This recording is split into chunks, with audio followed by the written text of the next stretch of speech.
Представители китайской делегации в Душанбе ознакомились с возможностями и условиями обучения в Институте Конфуция при Национальном университете Таджикистана. Гостям и студентам был показан музей университета, где собраны фотографии, иллюстрации, отражающие дружбу Таджикистана и Китая, моменты из процесса обучения, события и истории его создания.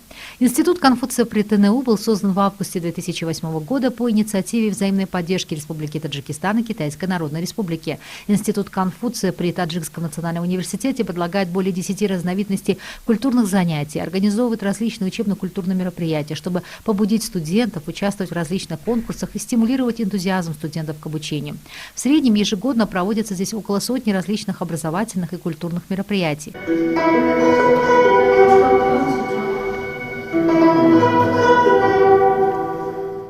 Институт Конфуция при ТНУ имеет прочную основу, стандартизированную работу и очевидные особенности. Он находится в непрерывном интенсивном развитии. Институт Конфуция предоставляет различные консультации с точки зрения системы образования, образовательного уровня, системы учебных программ, культурного продвижения, создания двустороннего образования, платформ культурного обмена.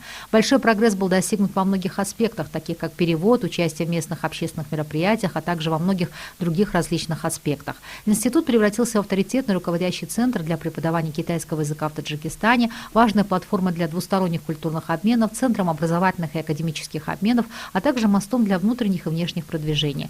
Обслуживание местного общества, важной силы предприятий, финансируемых китайской стороной, также дает возможность для местной молодежи изучать Китай.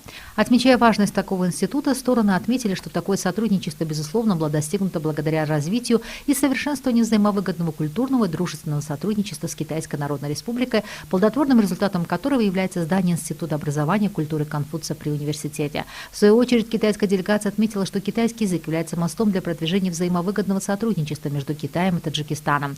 Последние годы всестороннее стратегическое партнерство между Китаем и Таджикистаном продолжает устойчиво развиваться, всесторонне углубляется сотрудничество в различных областях, поэтому нужны кадры, владеющие китайским языком, знанием культуры и истории. После официальной части гостям была представлена концертная программа, где звучали таджикская и китайская музыка.